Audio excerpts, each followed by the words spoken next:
सबसे पहला परिचय कथा स्वयं से कराते हैं।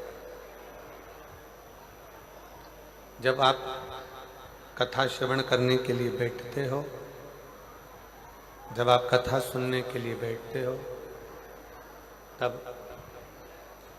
आप सबको ऐसा लगता होगा कि महाराज जी कथा मेरे ऊपर कह रहा है। जब हम कथा श्रवण करने के लिए आप और हम बैठते हैं तो ऐसा महसूस होता है कि ये मेरे ऊपर कथा कह रहा है, ये मेरे ऊपर कहा जा रहा है, मुझसे कह रहा है। पर कथा स्वयं का एक स्वरूप है, कथा स्वयं का एक भाव है।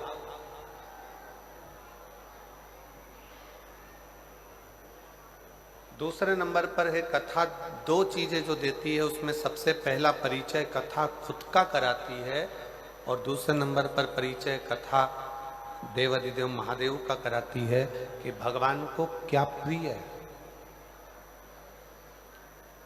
हम भगवान का कैसे पूजन करें, हम भगवान की कैसे आराधना करें, हम भगवान की कैसे अर्चना करें, हम भगवान को कैसे रिझाएं, हम भगवान को कैसे भजें, हम भगवान को कैसे पुकारें, हम भगवान का कैसे स्मरण करें, ये कथा करती।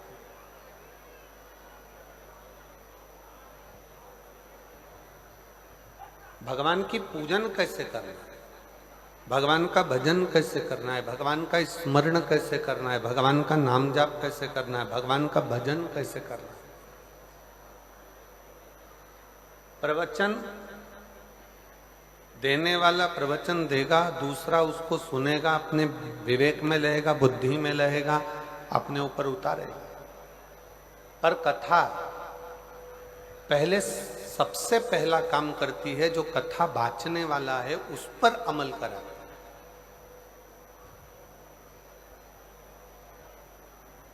स्वयं का पथ निश्चित करती है और स्वयं का पथ निश्चित करने के बाद कथा फिर भगवान को कैसे भजना है, भगवान का कैसे स्मरण करना है, ये निश्चितता करती है। हमारा एक निवेदन बेटा बेटियों से, नवयुवक बच्चों से,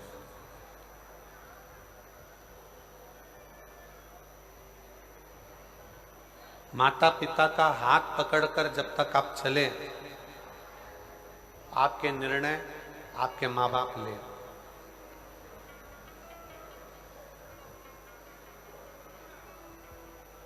जब तक बच्चा अपने माँ बाप का हाथ पकड़कर चले, निर्णय माता पिता ले। पर जब बच्चा माता पिता का हाथ छोड़कर कंधे पर स्कूल का बैग टांगकर, हाथ में पानी की बोतल लेकर, जब कंधे पर स्कूल का बैग हो, किताबों का बैग, पुस्तकों का बैग, विद्या का बैग जब अपने कंधे पर हो, तो मेरा बच्चों से निवेदन है, उस समय पर आपको किसी सद्गुरु के, किसी अच्छे शिक्षक के निर्णय की बहुत जरूरत है।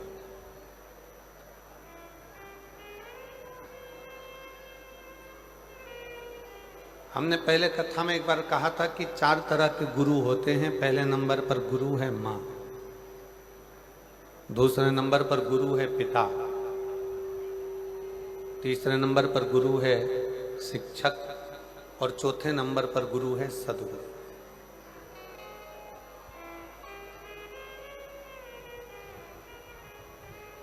बचपन में, बाल्यावस्था में एक माँ से बढ़कर दुनिया में कोई गुरु नहीं हो सकता।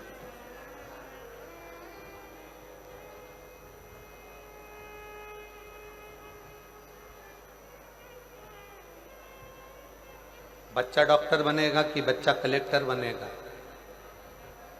बच्चा एसपी बनेगा कि बच्चा डीएसपी बनेगा, बच्चा मंत्री बनेगा कि संतरी बनेगा कि कलंतरी बनेगा, बच्चा क्या बनेगा, बच्चा व्यापारी बनेगा, व्यवसायिक बनेगा कि नौकरी करेगा, एक माँ निश्चित कर देती है, क्योंकि वो माँ अपने बच्चे को दूध भी पिलाती है तो ज्ञान भी देती है।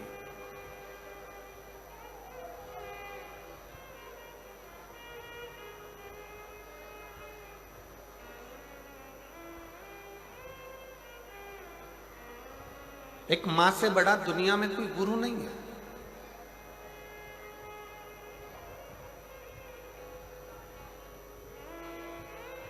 और नवयुवक बेटा बेटी अपनी बुद्धि में ये बात बिठाएं। कई लोग ऐसे हैं जिनको सहेलियों की बात अच्छी लगती है, दोस्तों की बात अच्छी लगती है, पर घर के माँ बाप की बात अच्छी नहीं लगती।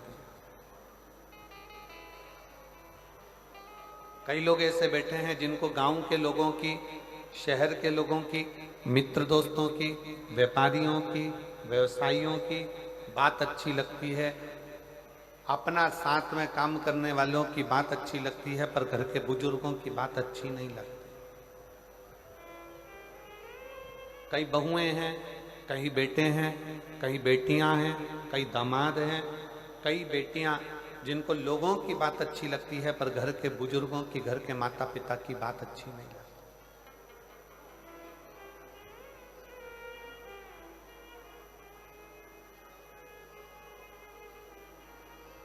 और जिन बच्चों को,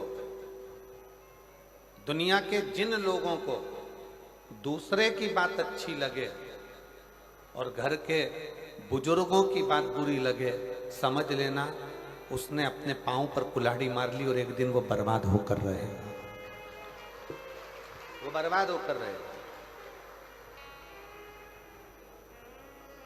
जिसको दुनिया में दूसरे का धर्म अच्छा लगता है, अपना धर्म बुरा लगता है, जिसको पराया धर्म अच्छा लगे, पराये लोग अच्छे लगें, पराये धर्म के लोग अच्छे लगें, दूसरे के त्योहार अच्छे लगें और खुद के त्योहार बुरे लगें, खुद का धर्म बुरा लगे, समझ लेना कि तुम अपने पांव पर कुल्हाड़ी मार रहे हो।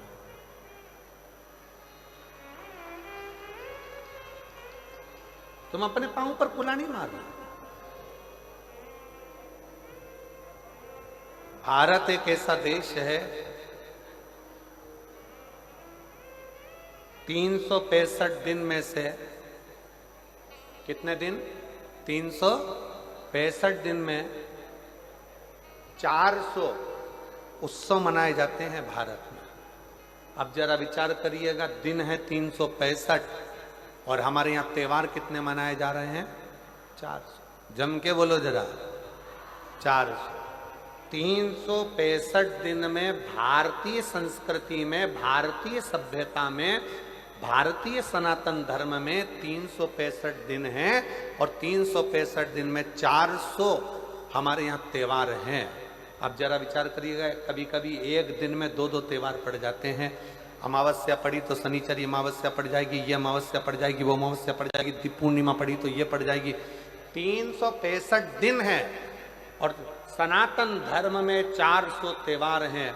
400 त्योहार हमको क्या कम पड़ रहे हैं जो हम दूसरे धर्म के त्योहार मनाते फिरें, दूसरे धर्म में जाते फिर? अपने त्योहार में क्या कमी है?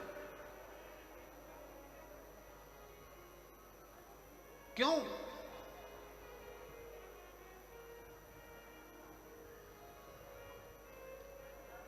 किस लिए?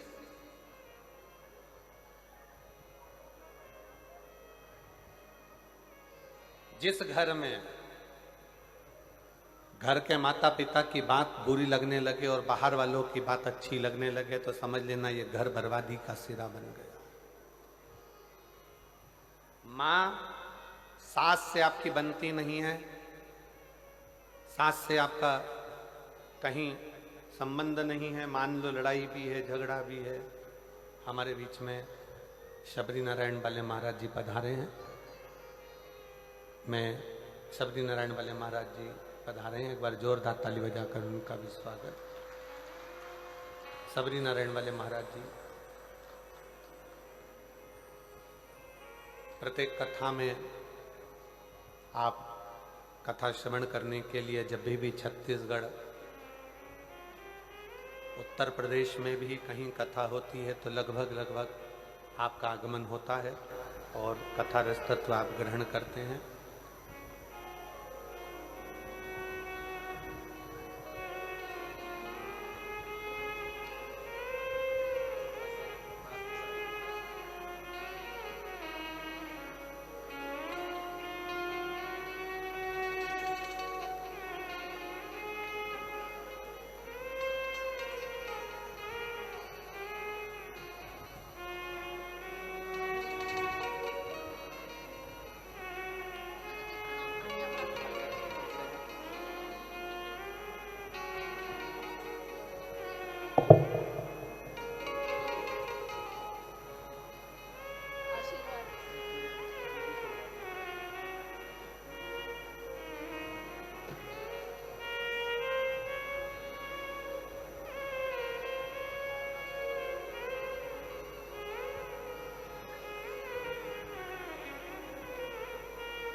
हमारे बीच में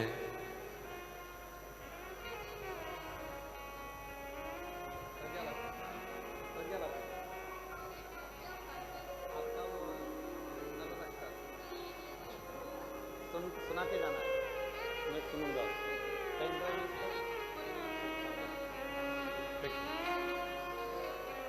दीदी प्रज्ञा भारती जी हमारे बीच में पधारी हैं, जिनका नर्मदाष्टक पूरे विश्व में प्रसिद्ध है। एक बार जोरदार ताली बजाकर उनका साधुवाद करिएगा। बहुत सुंदर आप नर्मदाष्टक, हमने निवेदन भी करा है कि कथा के विराम के समय पर एक बार नर्मदाष्टक का पाठ आप और हम सब मिलकर करेंगे। एक बार जोरदार ताली बजाएं।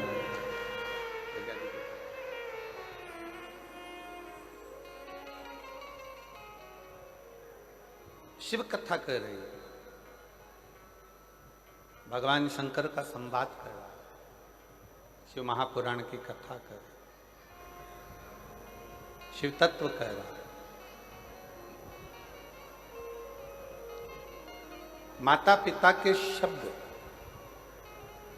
भले माता से आपका झगड़ा हो, पिता से आपका झगड़ा हो, भले माता पिता हो सकता है कि आपको ऐसा लगता है कि इनको ज़्यादा दिया उनको कम दिया, पक्षपात का भाव हो सकता है, आपके हृदय में ऐसा लगता हो कि ऐसा किया गया, पर शिव पुराण कहती है कि माता पिता के शब्द आपकी बुद्धि में, आपकी चित्त वृत्ति में श्रेष्ठ लगना चाहिए,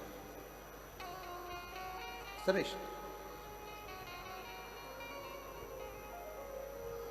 कभी भी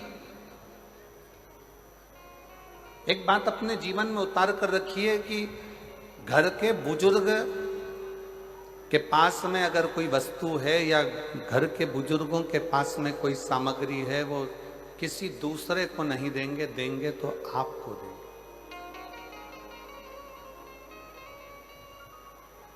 देंगे तो आपको देंगे, किसी दूसरे को नहीं। उसी तरह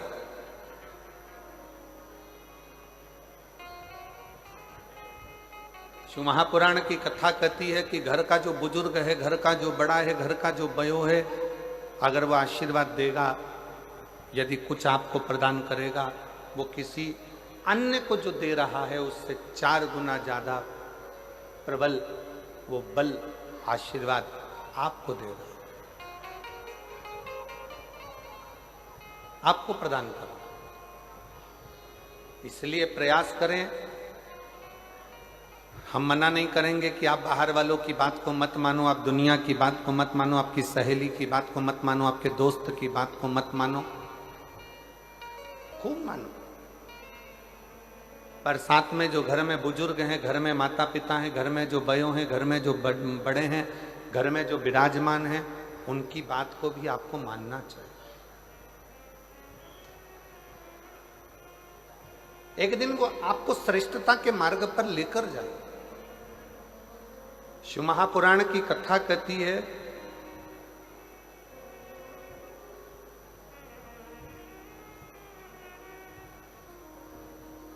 जिस समय पर ब्रह्मा जी के मन में कोई संशय उत्पन्न होता था, ब्रह्मा जी जब सृष्टि का निर्माण करते हैं और सृष्टि का निर्माण करते करते जब ब्रह्मा जी के मन में संशय उत्पन्न होता है तो भगवान शंकर के पास जाकर बैठते हैं, भगवान शिव के पास जाकर बैठते हैं।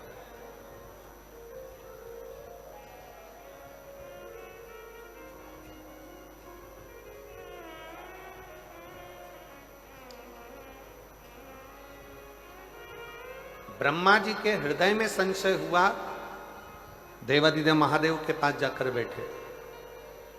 भगवान विष्णु के हृदय में संशय हुआ, भगवान देवादिदेव महादेव के पास जाकर बैठे। इंद्रदेव के मन में संशय हुआ तो भगवान देवादिदेव महादेव के पास जाकर बैठे।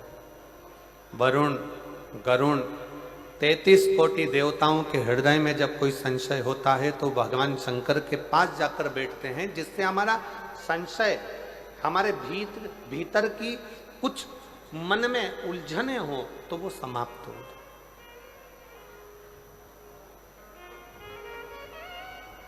हमारे भीतर का संशय समाप्त हो जाए, हमारे भीतर की उलझने समाप्त हो जाए।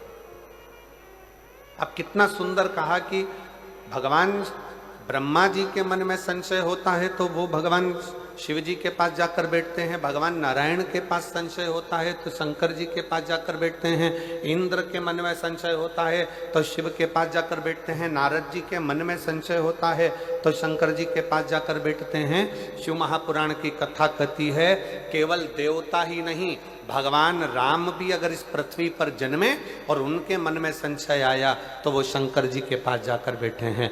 भगवान कृष्ण इस पृथ्वी पर जन्मे, भगवान कृष्ण इस पृथ्वी पर जन्म लेने के बाद उनके मन में संशय आया तो वो भी भगवान शंकर के पास जाकर बैठे हैं। शिव महापुराण की कथा कहती है कि आपके हृदय में भी अगर कोई संशय है तो पहला काम करो, एक लोटा जल भरकर शंकर के मंदिर में ले जाकर चढ़ाओ और शिव के चरणों में जाकर बैठना प्रारंभ करो, संशय समाप्त होना चाहिए।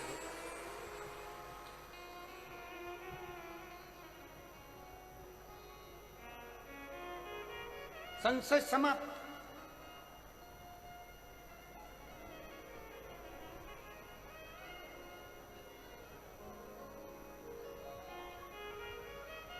भीतर के संशय को शिव समाप्त कर दे। अपने भीतर अगर कोई विशेष संशय आ गया, कोई परेशानी आ गई, कोई उलझने आ गई, आप शंकर जी के मंदिर में पहुंचे हो तो वो समाप्त कर दो।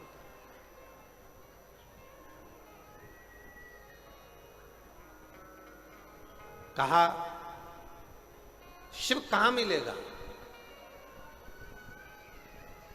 शंकर को पाने की जगह कौन सी है?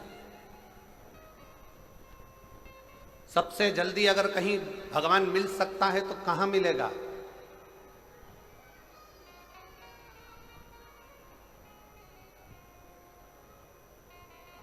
शबरी नारायण वाले महाराज जी बैठे हुए हैं।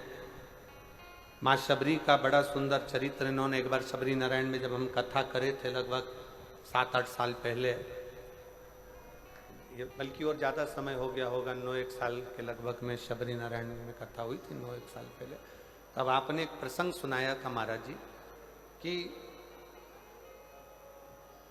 प्रथम भक्ति में सत्संग मूल है। प्रथम भक्ति सत्संग की मूलता। जब भगवान राम जी ने शबरी अम्बा के सामने खड़े होकर कहा कि शबरी अम्बा, मां शबरी से भगवान राम कहते हैं, शबरी अम्बा से भगवान राम कहते हैं कि मुझे पाने के लिए, मेरा दर्शन करने के लिए और मुझे पाने के लिए कहीं जाने की जरूरत नहीं है। मुझे अगर कहीं पाना है तो कहीं अगर कथा चल रही हो उस कथा में जाकर बैठ जाइए, मेरा दर्शन आपको उस कथा में जरूर होगा, ये निश्चित।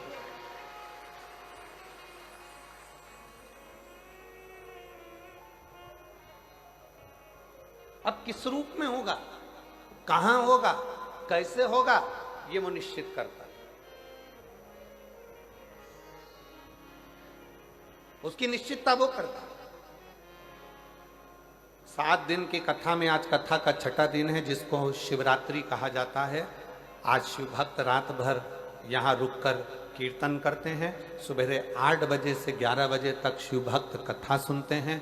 11 बजे इस भूमि को नमन करके प्रणाम कर कर उस भूमि का रज अपने मस्तक चढ़ाते हैं। बाबा को झोली पसार कर प्रणाम कर कर बाबा से अपने मन की बात कहकर बाबा के इस पवित्र प्रांगण से जाते हैं और कहते हुए जाते हैं, मेरे भोले बाबा, मेरे पिता, हे बाबुल, ऐसी कृपा करना मेरे भोलेनाथ कि 3 महीने के अंदर मेरा भी पत्र व्यासपीठ पर पहुंच जाए। ऐसी करुणा तू मेरे ऊपर कर दे, ऐसी दया तू मेरे ऊपर कर।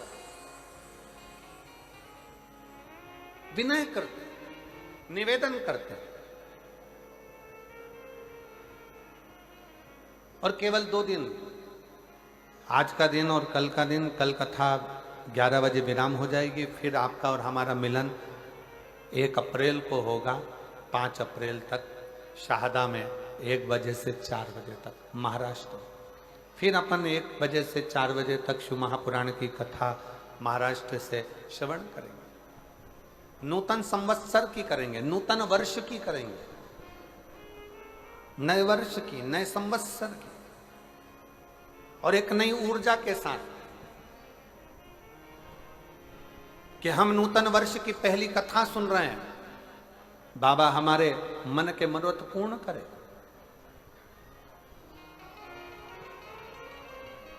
शिव के पास जाओ, शंकर के पास जाओ, शिव जी के पास जाकर बैठो, शंकर जी के पास जाकर बैठो।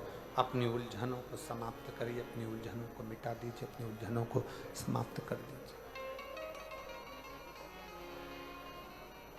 और शंभु शरणे पड़ी मांगो घड़ी रे, दुख काटो दया करीन दर्शन आपो।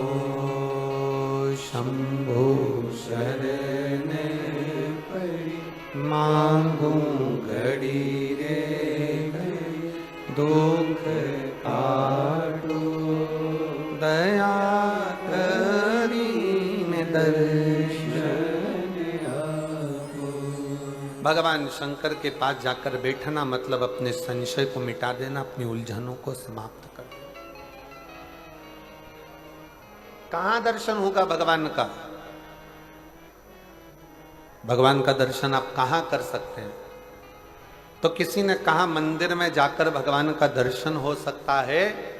शिव महापुराण की कथा कहती है मंदिर में जाकर भगवान का दर्शन होगा, पर भगवान के श्री विग्रह का दर्शन होगा, भगवान के स्वरूप का दर्शन होगा, भगवान के श्री विग्रह का दर्शन। और भगवान के असली स्वरूप का दर्शन करना है तो कहां होगा?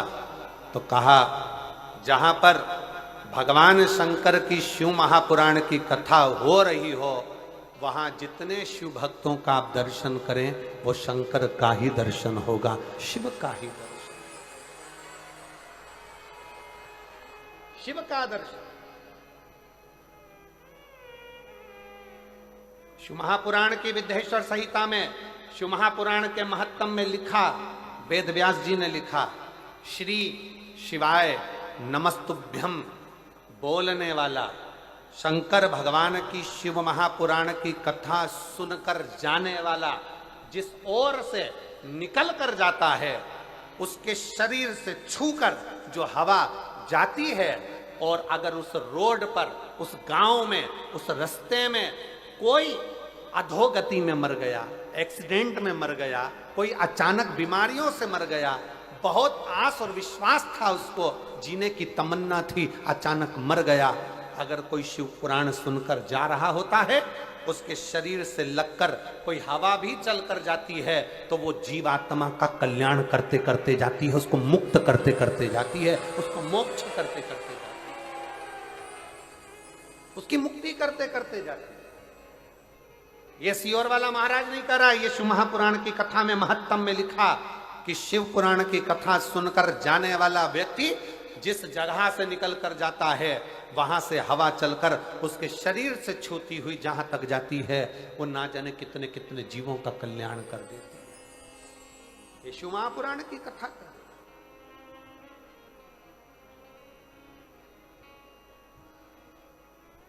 अब जरा विचार करिएगा, आप भगवान शंकर की इस पवित्र कथा को श्रवण कर कर अपने अपने गांव में जाओगे।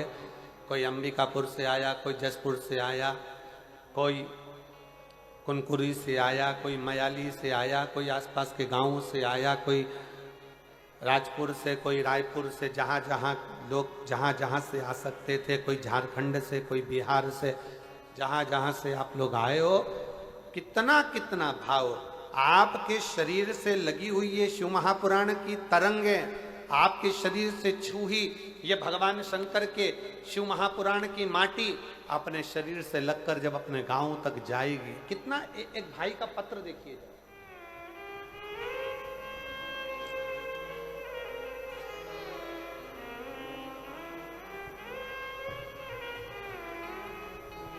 मेरा नाम प्रीति साव है। प्रीति साव कहीं बैठी हो तो हाथ हिला सकती हो। मैं छत्तीसगढ़ राज्य के रायगढ़ जिला के छोटे से गांव से हूँ। कहीं बैठी हो तो हाथ हिला सकती हैं और एक बेलपत्र लेने के लिए आ सकती हैं। प्रीति साव कहीं बैठी हो तो एक बेलपत्र लेने के लिए आ सकती हैं। मैं छत्तीसगढ़ राज्य के रायगढ़ जिला के एक छोटे से गांव से हूँ। एक लोटा सारी समस्या का हल। गुरुदेव, एक लोटे जल का मैं क्या वर्णन करूं। एक पत्र में उसने सबसे पहले जो लाइन लिखी है, आप भी अपने एलईडी पर पढ़िएगा जरा। इस धरती पर ऐसा कोई इंसान नहीं जिसके पास समस्या नहीं है, पर इस धरती पर ऐसी कोई समस्या नहीं जिसका समाधान शिव महापुराण में नहीं है। जिसका समाधान शिव महापुराण में नहीं है। मैं छत्तीसगढ़ के रायगढ़ जिले की एक छोटे से गांव से हूं गुरुदेव। हमारे यहां पर 500 600 फीट तक पानी नहीं है गुरुदेव। हमारे यहां भी एक बोर 600 फीट का लगा है, पर उसमें भी पानी बहुत कम कम सा आता। फिर एक और बोर कराया 500 फीट का, उसमें भी पानी थोड़ा थोड़ा सा आया। आखिरी में मेरी माँ पिता सब थक गए, विचार कर अब क्या करें क्या करें। तब आपकी कथा छत्तीसगढ़ के ही एक क्षेत्र में हो रही थी और बाबा से प्रार्थना करने हम उस छत्तीसगढ़ के ही क्षेत्र में पहुंच गए और बाबा की कथा सुनकर वहां की माटी को लेकर अपने घर आ गए। और हम फिर पुनः वापिस एक बोर कराए, जहां हमने माटी का ढला रखा और बोरिंग की मशीन लगवाई, तो 170 फीट पर हमें भरपूर पानी प्राप्त हुआ। 170 फीट पर हमें पानी की प्राप्ति हुई। गुरुदेव, दुनिया के लोग हंसें, दुनिया के लोग ताना कसें। कहीं बैठी हो प्रीति साव, छत्तीसगढ़ रायगढ़ जिले के छोटे से गांव से है। अगर कहीं बैठी हो तो आ सकती हो। एक विश्वास, एक भरोसा, एक दृढ़ता। अब कौन कहे, दुनिया की दृष्टि में लोगों को लगता है कि शिव महापुराण का कथा का पंडाल है, यहाँ केवल कथा होती है, पर शिव जी महाराज स्वयं तुमरुका जी से भगवान शंकर कहते हैं, तुमरुका जी, जिस स्थान पर शिव महापुराण की कथा का वाचन होता है वो स्थान साधारण नहीं रहता। मेरा कैलाश काशी बन जाता है और वहां मैं निवास करता हूं, वहां मैं निवास करता हूं।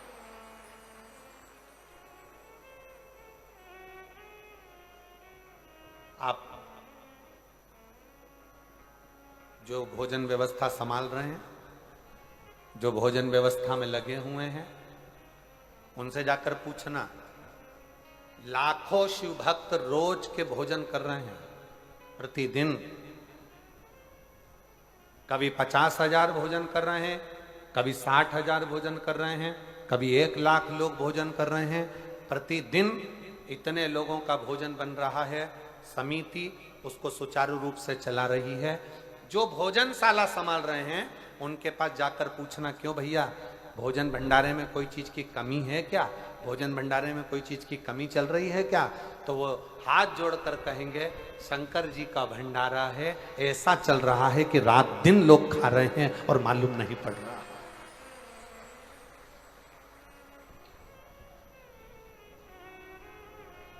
शिव महापुराण की कथा को मैं कौशल्या दीदी जी को बहुत धन्यवाद दूंगा, माननीय मुख्यमंत्री जी की धर्मपत्नी श्रीमती कौशल्या देवी सहाय जी को इस चीज के लिए धन्यवाद दूंगा कि इस शिव महापुराण की कथा का यजमान का कोई नाम कौशल्या दीदी आपने नहीं दिया। इस कथा का यजमान बनाया संपूर्ण क्षेत्रवासियों को, संपूर्ण सनातनियों को, संपूर्ण हिंदुओं को। इस कथा का यजमान पद अगर किसी को दिया तो आपने संपूर्ण क्षेत्रवासियों के, वनवासी निवासियों को, वन में रहने वालों को, आदिवासियों को, वन क्षेत्र में रहने वालों को इस कथा का मुख्य यजमान का पद दिया कि ये वनवासी, ये आदिवासी, ये निवास करने वाले संपूर्ण सनातनी इस कथा के यजमान रहेंगे। मैं आपको बहुत बहुत धन्यवाद देता हूँ इस चीज के लिए। श्री शिवाय नमस्ते। बहुत ये श्रेष्ठता है, ये सहजता है, होना चाहिए।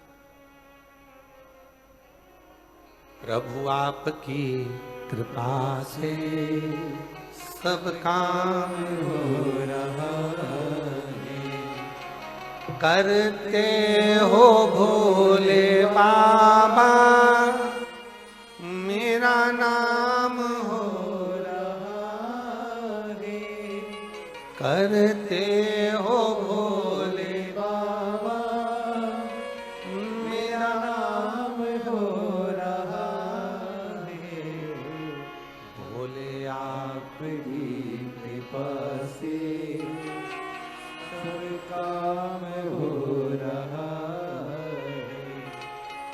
मैं तो नहीं हूँ काबिल तेरा पार कैसे पाऊं, मैं तो नहीं हूँ काबिल तेरा पार कैसे पाऊं, टूटी हुई वाणी से गुणगान कैसे गाऊं, टूटी हुई वाणी से गुणगान कैसे गाऊं, करता नहीं मैं कुछ भी सरेआम हो रहा है, भोले आपकी कृपा से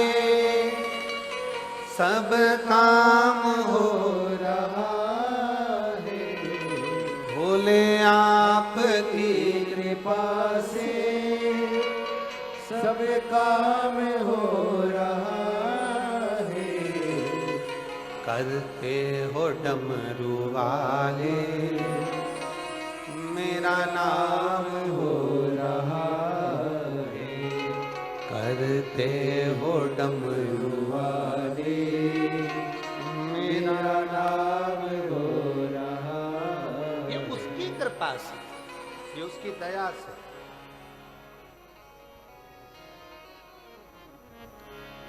कल शाम को माननीय आईजी महोदय, माननीय एसडीएम महोदय, माननीय कलेक्टर महोदय, माननीय एसपी महोदय, माननीय नंदे जी, सबसे मिलना हुआ था शाम को। तो एसपी सर और कलेक्टर सर एक बात बोले, बड़ी सुंदर बात थी, बहुत अच्छा लगा सुनकर कि महाराज जी इस आदिवासी वनवासी क्षेत्र के लोगों का कोई, उन्होंने शंकर जी की बहुत भक्ति करी होगी जो ये शिव पुराण की कथा यहाँ पहुंची है। ये उनकी भक्ति का फल। मैं क्षेत्रीय जसपुर क्षेत्र के कलेक्टर महोदय, एसपी, आईजी, एसडीएम, कमिश्नर आदि सबको बहुत बहुत, यहाँ के एसएसपी, एसपी, टीआई सबको साधुवाद देता हूँ कि आपकी सोच में, आपकी बुद्धि में कम से कम वनवासी क्षेत्र का कल्याण है। कल्याण कितना सुंदर वर्णन किया कि इनके पुण्य थे। और उस बात को सुनकर हमारे मन में एक बहुत अच्छी बात ध्यान में आ गई कि आदिवासी क्षेत्र में, वनवासी क्षेत्र में अगर ये कथा हो रही है तो इसका प्रसंग हमारे स्मरण में आया वो भगवान राम जी का, कि वो वन के लिए जाते हैं और गंगा जी के तट पर पहुंचकर निषाद राज को आवाज लगाकर कहते हैं, निषादों के राजा आओ, हमको पार होना है, गंगा जी से हमको पार होना है।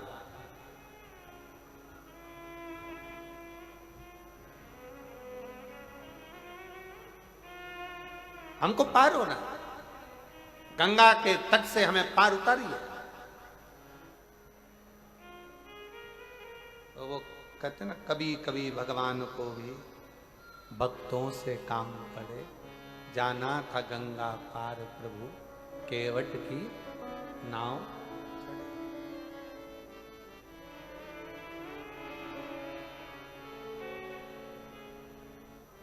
हमको पार उतरना है।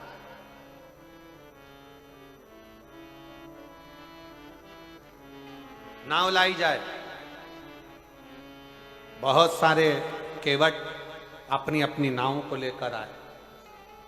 किसी की नाव में रतन जड़े थे, किसी की नाव चंदन की बनी थी, किसी की नाव में छाता था, किसी की नाव में छत्र लगा था, किसी की नाव में पेंटिंग हुई थी, किसी की नाव में कढ़ाई हुई थी, किसी की नाव में घड़ाई हुई थी, कोई नाव में तांबा लगा था, कोई नाव में चांदी लगी थी, कोई नाव में पीतल लगा था, कोई नाव इतनी सुंदर थी कि वो देखते रह जाओ। इतनी सारी नाव घाट पर आकर खड़ी हो गई और भगवान निषादों का राजा निषाद राज ने भगवान राम जी से कहा, प्रभु ये सारी नाव आपकी है, आप जिस नाव पर अपना हाथ रख दोगे वो नाव में आप बैठकर चले जाओगे, आपके लिए नाव का ढेर लगा दिया गया।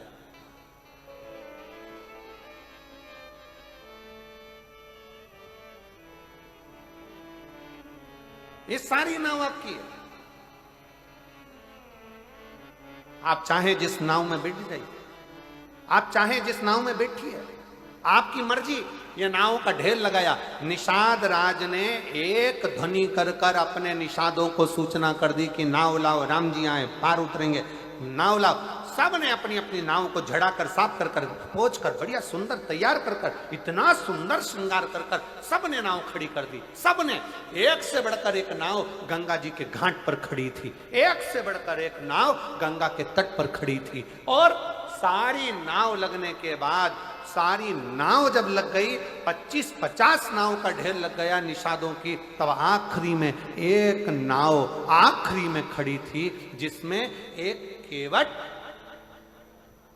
अपने तन पर जो पिछोड़ा रहता है, अब इधर हमको नहीं मालूम कि इधर क्या बोलते हैं, तन पर एक गमछा, पिछोड़ा, एक कपड़ा पुरुष लोग अपने कंधे पर रखते हैं, पिछोड़ा, गमछा। एक केवट बैठा अपनी नाव की ओर और नाव में बैठा बैठा कपड़े को गीला कर रहा है नाव के पानी से और बाहर निचोड़ रहा है। फिर नाव में भरा, फिर निचोड़ा, फिर नाव में भरा, फिर निचोड़ा।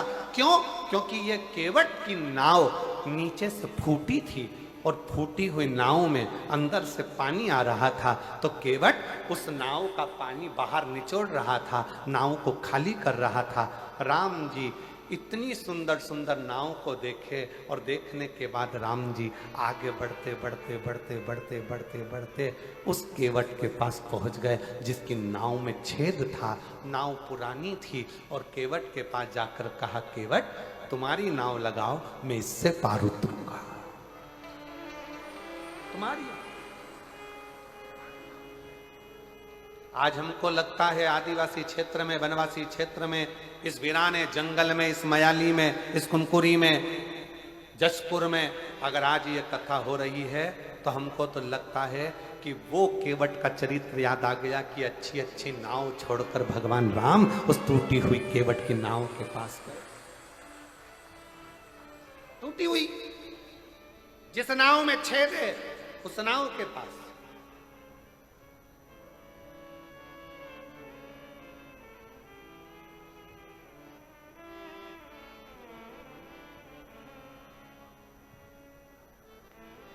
राम जी ने कहा केवट नाव लगाओ।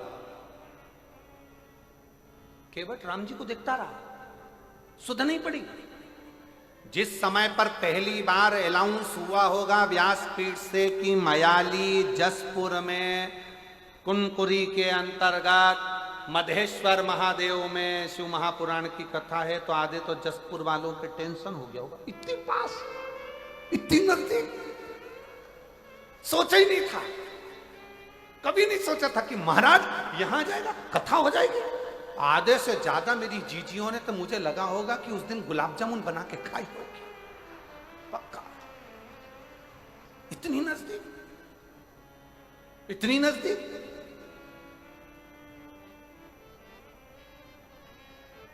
और कई मेरी बेटियां बैठी हैं, कई मेरे बेटा बैठे, कई मेरी जीजियां बैठी हैं, उनको नींद नहीं आई होगी जब तक कथा चालू नहीं हुई होगी ना। इनको बेचैनी अंदर से तड़फन हो रही होगी। 2 दिन बचे हैं, 3 दिन बचे हैं, 1 दिन बचा है, बस आने वाली है, आने वाली शिवपुरा होने वाली शंकर कथा। शिव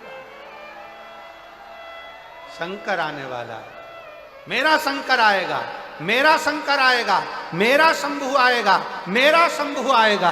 उसके हृदय में, उसकी आंखों से शिव को पाने की ललकता बढ़ती गई।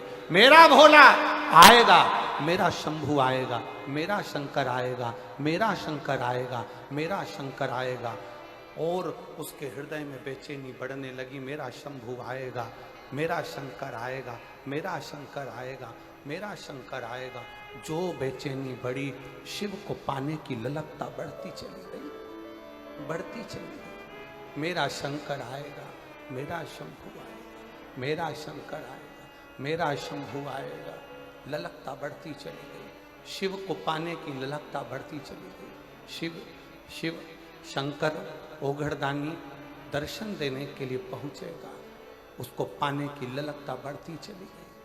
आएगा, मेरा शिव आएगा, मेरा शंकर आएगा, आएगा, मेरा शिव पहुंचेगा, उसको पाने की ललकता बढ़ती चली, बढ़ रही, उसको देखने की, उसको पाने की, उसको निहारने की ललकता बढ़ती चली। और मेरे भोले तेरा सहारा है, मेरे भोले तेरा सहारा है, मेरी नैया का तू किनारा है, मेरी नैया का तू ओ मेरे बाबा तुझे पुकारा है, मेरे बाबा तुझे पुकारा है, मेरी नैया का तू किनारा है, मेरी नैया का तू किनारा। मेरे भोले तेरा सहारा है, मेरे भोले तेरा सहारा है, मेरी नैया का तू किनारा है, मेरी नैया का तू किनारा। प्रतीक्षा, उसकी बाट जोना, उसका इंतजार करना, वो आए, वो आए।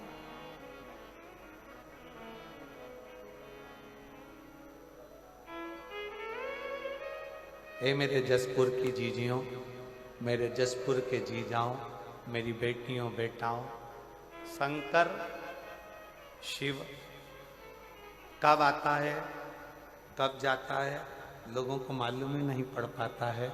और किस रूप में आकर ऐसी तरंग के साथ, ऐसी सुगंध के साथ, ऐसे वायु संचार के साथ, ऐसे आनंद के साथ निकल कर चले जाता है, लोगों को मालूम ही नहीं पड़ पाता कि कब आया और कब चले गया, कब आया।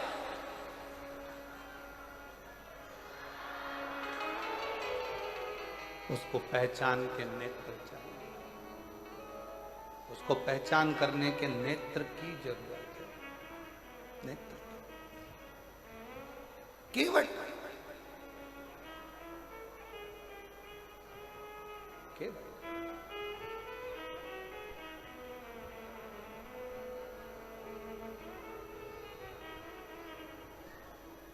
तेरी नाव लगा ले, तेरी नाव। केवट ने कहा,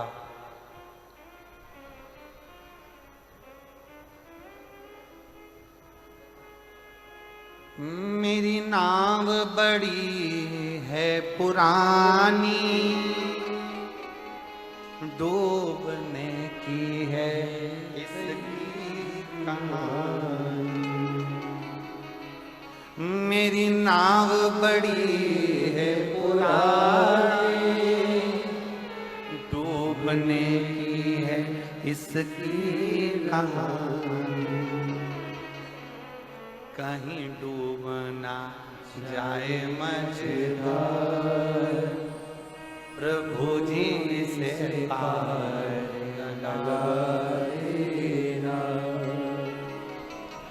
कहीं डूब ना जाए मझधार, प्रभु जी से पार लगा देना। मेरी नाव बड़ी है पुरानी, सब बोलिए, मेरी नाव बड़ी है पुरानी, मेरी नाव बड़ी है पुरानी, डूबने की है इसकी कहानी, डूबने की है इसकी कहानी। और कहीं डूब ना जाए मझधार, भोले जी इसे पार लगा देना।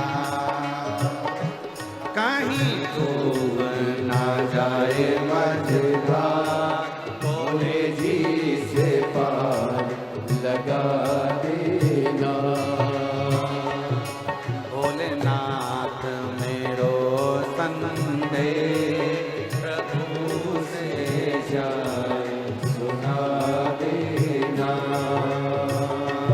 नंदीनाथ मेरो संदेश भोले से सुना देना। नंदीनाथ मेरो संदेश भोले से जाए सुना देना। नाथ मेरो संदेश भोले से जाए सुना देना। मेरी नैया पड़ी रे मझधार, भोले जी से पार लगा देना। मेरी नैया पड़ी रे मझधार, भोले जी से पार लगा देना। ओ मेरी नैया पड़ी रे मझधार, भोले जी से पार लगा देना। मेरी नैया पड़ी रे मझधार, भोले जी से पार लगा देना। बड़े प्रेम से आनंद के साथ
जानो प्रभु जी घट घट की, मेरी नैया भंवर बिच अटकी।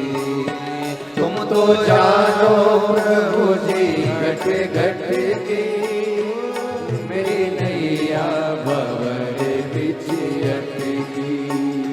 तुम तो जानो भोले जी घट घट की, मेरी नैया भंवर बिच अटकी। तुम तो जानो भोले जी घट घट की, मेरी नैया भंवर बिच अटकी। कहीं डूब ना जाए मझधार, भोले जी से पार लगा देना। कहीं डूब ना जाए मझधार, भोले जी से पार लगा देना। कहीं डूब ना जाए मझधार, भोले जी से पार लगा देना। कहीं डूब ना जाए मझधार, भोले जी से पार लगा देना।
मेरी नाव बड़ी है पुरानी, डूबने की है इसकी कहानी।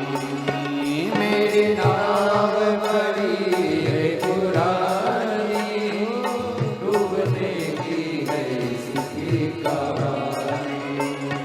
मेरी नाव बड़ी है पुरानी, डूबने की है इसकी कहानी। मेरी नाव बड़ी है पुरानी, डूबने की इसकी कहानी। कहीं डूब ना जाए मझधार, भोले जी से पार लगा देना। कहीं डूब ना जाए मझधार, भोले जी से पार लगा देना। डूब ना जाए मझधार, भोले जी से पार लगा देना। कहीं दूर ना जाए मझधार, भोले जी से पार लगा देना। सतगुरु में हो संदेश, भोले से जाए सुना देना। सतगुरु में हो संदेश, भोले से जाए सुना देना।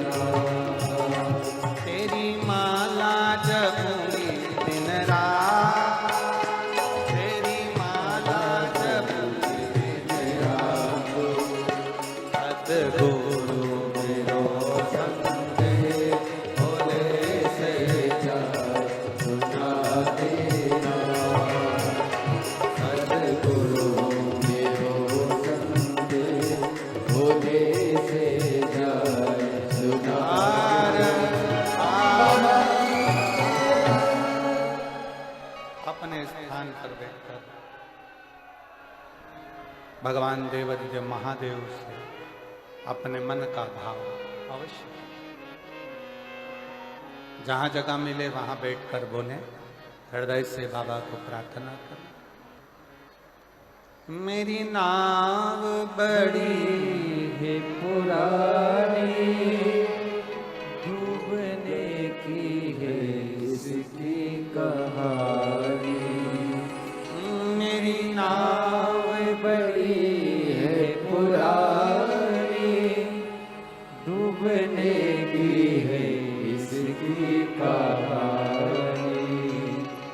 कहीं डूब ना जाए मझधार, भोले जी से पार लगा देना। कहीं डूब ना जाए मझधार, भोले जी से पार लगा देना। तुम तो जानो भोले जी घट घट की मेरी नैया भंवर बीच अटकी। तुम तो जानो भोले जी घट घट की, मेरी नैया भंवर बीच अटकी। और मेरो दूजो नहीं ले आधा, भोले जी से पार लगा देना। मेरो दूजो नहीं है आधार, भोले जी से पार लगा देना। मैं तो द्वार द्वार पर हारी, सब दूर गई मैं, सब दूर सब जगह, पर सब कोई मिलते भिखारी। एक दाता विश्व के नाम, मुझे तेरे पास बुला लेना। अपने स्थान पर बैठकर दिल से बाबा से प्रार्थना, हृदय से बाबा से अपने मन के भाव सब कहिए। आज कथा का छठा दिवस है, शिवरात्रि है। बाबा की कथा की शिवरात्रि की बड़ी महत्वता होती है। दिल से बाबा को प्रार्थना करिए।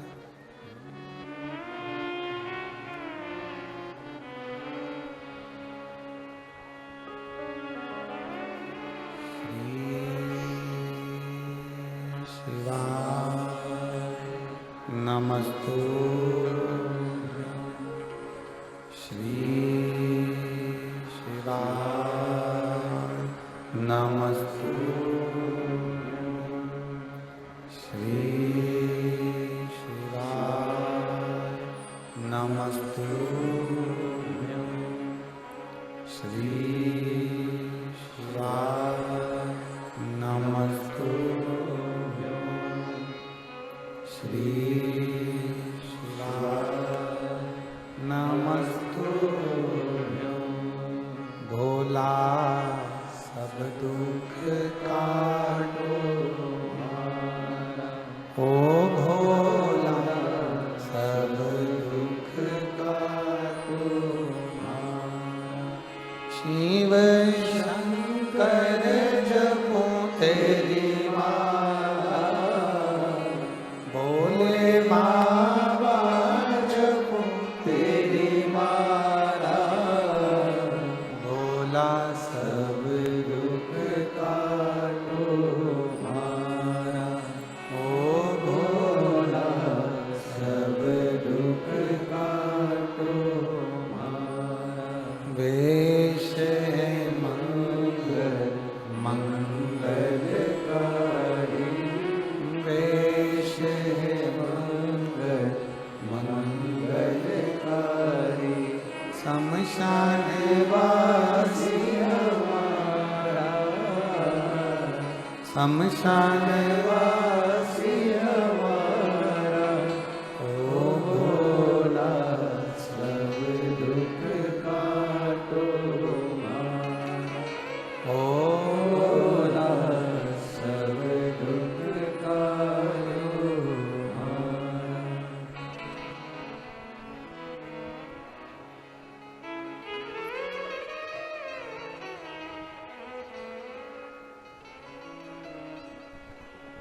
भगवान देवाधिदेव महादेव, भगवान शिव, ओगड़दानी, त्रिकालदर्शी, कैलाशी, अविनाशी शंकर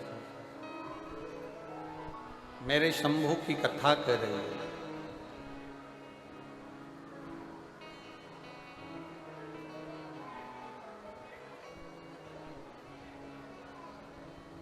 राम जी से कहा गया, राम जी ने केवट से कहा कि पार उतर।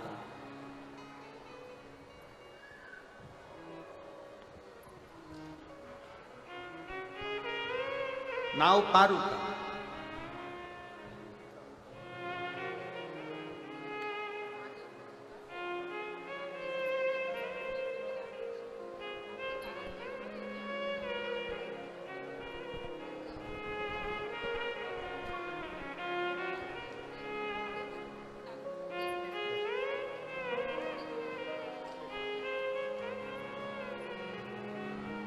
शिव तत्व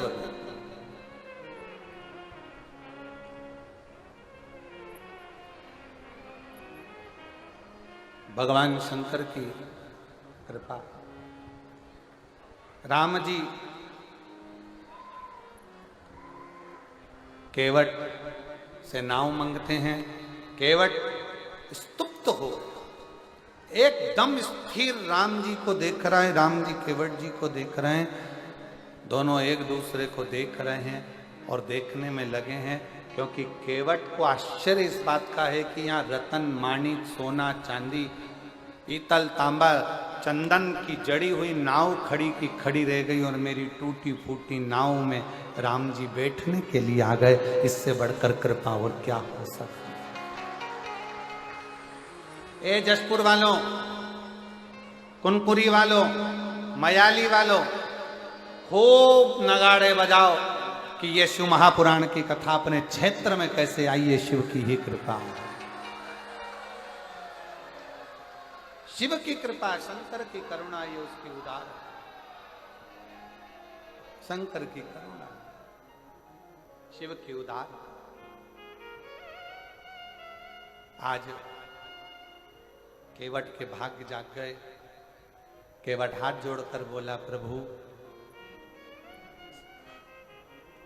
केवट ने राम जी से कहा, जरा मेरे हाथ में चिमटा तो फोड़ो, चिमटा। राम जी ने पूछा, चिमटा क्यों? मालूम पड़े मैं सपना तो नहीं देख रहा हूं। केवट प्रसन्न भाव में बोले, राम जी कहते तू सपना नहीं देख रहा, चल चल बिठा, जल्दी बिठा, बिठा जल्दी से।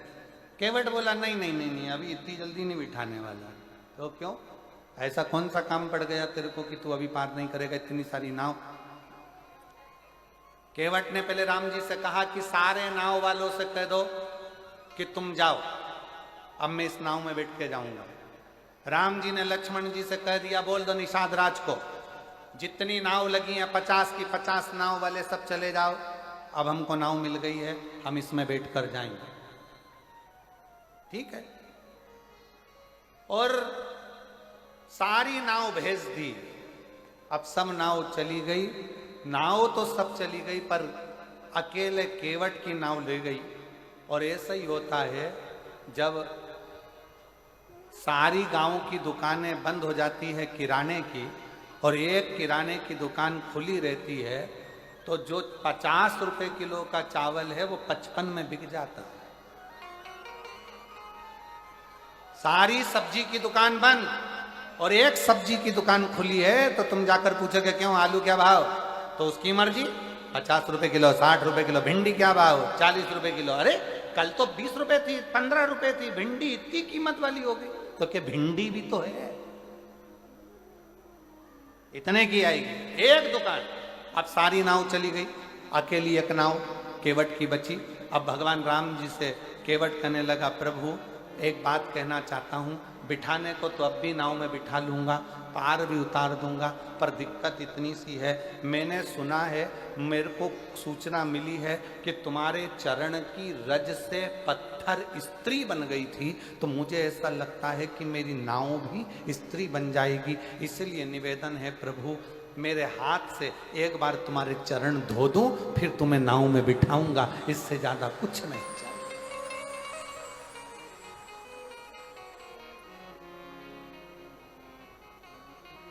और कभी कभी भगवान को भी से काम पड़े, जाना गंगा पार प्रभु, केवट की नाव चढ़े। चरण धुलवा लीजिए।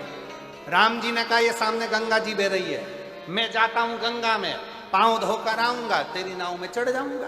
केवट बोला नहीं, इधर ही खड़े रहो, यहीं मैं घर जाऊंगा, पानी लाऊंगा। अब सुन लो, जितने लोग बैठे हैं शिव महापुराण की कथा को, जितने आस्था चैनल पर सुन रहे हो, जितने फेसबुक यूट्यूब पर सुन रहे हो, बहुत सावधानी से सुनना। केवट क्या कर रहा है? घर जाऊंगा, पानी लाऊंगा। शिव महापुराण की कथा क्या कहती है? मंदिर का पानी लेकर मंदिर के शंकर को मत चढ़ाओ। शिव पुराण कहती है अपने घर से लोटा भरकर जल लेकर जाओ। क्यों? केवट चाहता तो गंगा जी का पानी वहीं उठाकर धोके राम जी को बिठा देता, पर नहीं, घर जाऊंगा, घर से जल लाऊंगा। क्यों? क्योंकि घर का जो जल आता है वो हमारी 71 पीढ़ी को तार देता है। अपने घर का जल मेरे अकेले के लिए नहीं, मेरे पूरे कुल को तारने के लिए लाऊंगा। राम जी कहने लगे घर कितनी दूर है, एक काम कर, हमें तेरे घर ले चल, वहीं धो लेना और वापिस ले आना। केवट बोला नहीं नहीं नहीं, घर में इतनी जगह है नहीं, तुम तो यहीं खड़े रहो, दूसरा नाव वाला तुम्हें पकड़ के ले गया तो एक काम करो, तुम यहीं रहो। राम जी बोले ठीक है, जल्दी जा, जल्दी आना। केवट जाने लगा। इतने में लक्ष्मण जी राम जी के पास आकर बोले प्रभु मेरा एक निवेदन स्वीकार करोगे? राम जी ने पूछा क्या? क्यों इसके चक्कर में पड़े हो? दूसरी नाव बुला लेते हैं और निकल जाते हैं। केवट ने सुनते से दौड़ के वापिस आ गया, राम जी का हाथ पकड़कर गंगा नदी की रेत पे खड़ा कर दिया और राम जी का हाथ पकड़कर खड़ा कर कर एक उंगली से चारों तरफ घेरा बना दिया और घेरा बनाकर कहा प्रभु अगर इस घेरे से बाहर निकले तो मेरी सौगंध है तुमको। राम जी अच्छे खासे पेड़ की छांव में थे, अब मालूम पड़ा धूप में खड़ा कर दिया। राम जी ने लक्ष्मण जी से कहा थोड़ा धीरे नहीं बोल सकता था? इतना तेज बोला, वो मुझे धूप में खड़ा करके चले गया। राम जी कहते हैं अभी तक भगवान भक्त को बांधता था, आज भक्त ने भगवान को बांध दिया, लगा दिया फेरा वहीं पर खड़े राम। केवट गया घर, पत्नी को आवाज लगाया, सुनती है? पत्नी ने पूछा क्या? मेरी मां जिस पात्र में आटे को सनती थी वो कठवता कहां है? पत्नी ने कहा वो रखा, ये तो पत्थर का, मेरी अम्मा के जमाने का लकड़ी का पात्र लाया, पत्थर का नहीं। पत्नी ने पूछा क्यों? पति ने कहा ये पत्थर का कठवते में अगर चरण धुलाऊंगा तो पत्थर पे से पानी सूख जाएगा, लकड़ी के कठवते में धुलाऊंगा तो लकड़ी पानी को सोख लेगी, रोज आटा उसमेंगे, रोज राम जी के चरण का जल मिल जाएगा और अपना कल्याण हो जाएगा। रोज लकड़ी का कठवता लिया, पत्नी से कहा तू भी मेरे साथ चल। एक लोटा जल भरा और सीधे राम जी के पास पहुंच गए। राम जी के पास पहुंचकर कठवता रखा नीचे, पत्नी को दिया लोटा, राम जी से कहा रख दो इसमें तुम्हारे चरण। राम जी ने बर्तन देखा तो छोटा सा था, अपना एक पांव रख दिया। केवट ने कहा प्रभु एक में काम नहीं चलेगा, दोनों रखो। राम जी ने पूछा छोटा सा बर्तन है, गिर जाऊंगा, 2 पांव नहीं आएंगे। केवट कहने लगा बिल्कुल नहीं गिरोगे, एक काम करो मेरा सिर पकड़ लो, मेरा सिर पकड़ लो। राम जी ने मन में सोचा कितना चतुर है रे ये, आज तक भगवान नारायण ने किसी के सिर पे हाथ नहीं रखा और क्या कि मेरा सिर पकड़ो। राम जी बोले मैं गिरना पसंद है पर तेरा सिर पकड़ना पसंद नहीं पकड़। अब केवट राम जी ने दोनों चरण अंदर रख दिया और केवट ने अपनी पत्नी को पकड़ाया पानी का लोटा। केवट ने कहा तू पानी डाल, मैं इनके चरण धोता हूं। ये कह रहा है मैं हाथ नहीं रखूंगा और मैं भी इनका पक्का चेला, हाथ रखवा के मानूंगा, हाथ रखवा के मानूंगा। और मेरी जीजियों, ए मेरे जसपुर वासियों, कुनकुरी के निवासियों, मायाली गांव के वासियों, ये आपका विश्वास था, जैसे केवट ने सोच लिया था कि मैं राम के हाथ रगवाऊंगा, आपने सोच लिया था एक बार शिव महापुराण की कथा जरूर हो, तो आपका विश्वास। राम जी के चरण केवट धोने लगा, धोते धोते केवट ने परात को, वो कटवते को हिलाया, हिलाते से ही राम जी घबरा गए, क्या कर रहा है, गिराएगा? केवट बोला नी गिरोगे, मेरा सिर पकड़ो हो। राम जी बोले नी पकड़ूंगा। अब नी पकड़े तो केवट ने फिर हिलाया। लक्ष्मण जी बोले भैया जाते जाते हड्डी वड्डी टूट जाएगी, पूरा वनवास यहीं हो जाएगा और इसके चक्कर में अपन पड़े रह जाएंगे, तुम तो पकड़ लो। राम जी ने अपना एक हाथ केवट के सिर पे रखा। केवट ने सोचा एक हाथ तो भगवान तुम कजन कित्तों के सिर पे रख दोगे, जब दोनों हाथ रखा है तो बात हो। केवट ने फिर हिलाया, राम जी के पकड़े, गिराएगा क्या? और जो सिर पकड़ा, देवता पुष्पों की वृष्टि करने लगे। धन्य है रे केवट, तू धन्य धन्य। जैसे देवता पुष्पों की वृष्टि करे थे, आज इस वनवासी क्षेत्र में, आदिवासी क्षेत्र में, ये पूरे क्षेत्र में आज देवता भी ऊपर से देख रहे होंगे कि शिव पुराण इतने वीरान जंगल में, इतने वीरान जंगल में, गजब। तो देवता भी ऊपर से बैठे बैठे पुष्प वर्षा तुम्हारे लिए कर रहे होंगे कि शिव की कथा का आनंद ले रहे। चरण धोए, चरण धोए, चरणामृत लिया।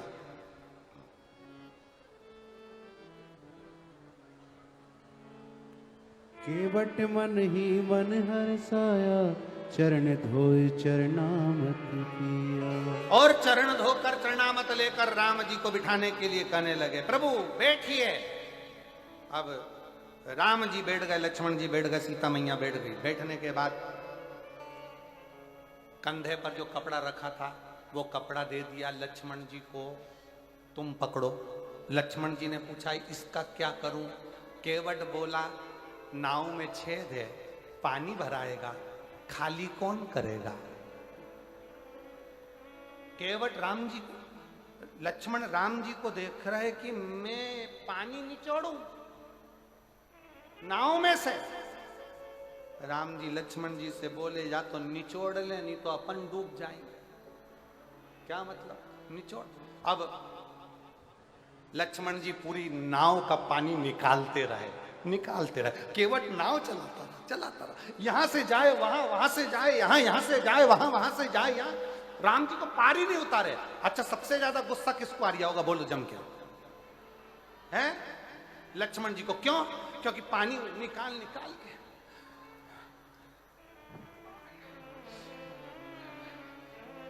लक्ष्मण जी को सबसे ज्यादा गुस्सा आ रहा।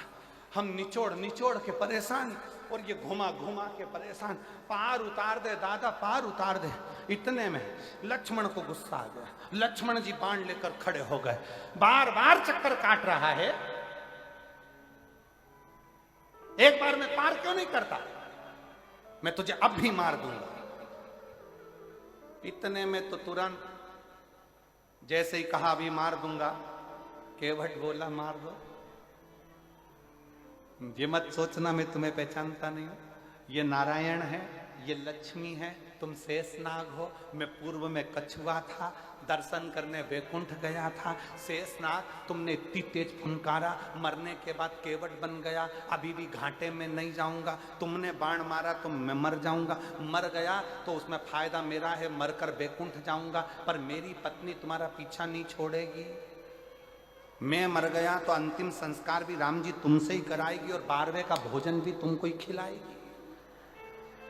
राम जी बोले लक्ष्मण से, लक्ष्मण बैठ जा, क्यों आफत कर रहा है, बैठ जा, जितनी बार घुमाए घुमाने दे। राम जी ने केवट से कहा पार उतार दे रे, पार उतार दे। राम जी के कहने पर केवट ने पार उतारा। अब उतराई देने के बाद में क्या दिया तो मां जानकी की विठी का देने की बात आई, पर केवट मना करते हैं। तब राम जी ने जाते जाते, अब आई कथा, अब है कथा। राम जी ने जाते जाते केवट से कहा केवट हम जा रहे हैं, तू हमको याद करते रहना। केवट हम जा रहे हैं, राम जी कह रहे हैं तुम हमको याद करते रहना। इतने में केवट बोला प्रभु, राम जी से केवट कहता है प्रभु घर में इतना काम पड़ा है, नाव अलग चलाना रहती है, फूटी हुई नाव का पानी अलग निकालना रहता है, अब बताओ ऐसे में मैं तुमको कैसे याद करूंगा? घर में काम इतना, पानी अलग निकालना, नाव अलग चलाना, और आप कह रहे हो कि मुझे याद करना? केवट ने कहा प्रभु मेरे बस की बात नहीं है कि मैं आपको याद करूं। तो राम जी ने पूछा फिर क्या होगा?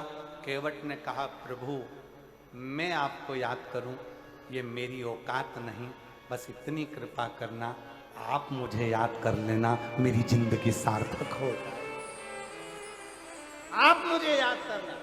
और शायद जसपुर वासियों के लिए, मयाली वालों के लिए, किनकरी वालों के लिए ये बहुत बड़ी बात है कि आप भले शंकर भगवान को, मधेश्वर नाथ को याद करे कि नहीं करे, पर मेरे भोलेनाथ ने आप सबको याद कर लिया, इसलिए शिव महापुराण की कथा यहां।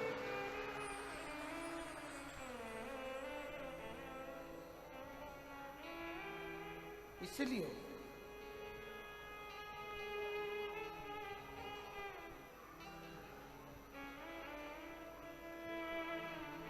और मेरी नाव बड़ी है पुरानी, सब बोलिए सब, मेरी नाव बड़ी है पुरानी और डूबने की है इसकी रवानी, मेरी नाव बड़ी है पुरानी डूबने की है इसकी रवानी, कहीं डूब न जाए मझधार, भोले जी से पार लगा देना। नाव से मतलब केवल नाव का मतलब नहीं है ये शरीर, नाव का मतलब है हम। मेरी नाव बड़ी है पुरानी डूबने की है इसकी रवानी, और कहीं डूब न जाए मझधार, भोले जी से पार लगा देना।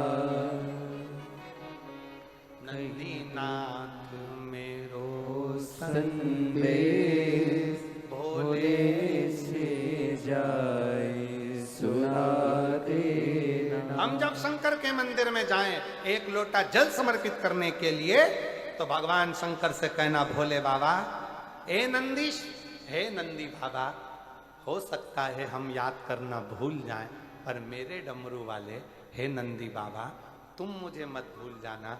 मैंने एक लोटा जल चढ़ाया है ना, एक दिन शंकर को लेकर मेरे दरवाजे पर जरूर आना। इतनी कृपा जरूर, इतनी दया जरूर।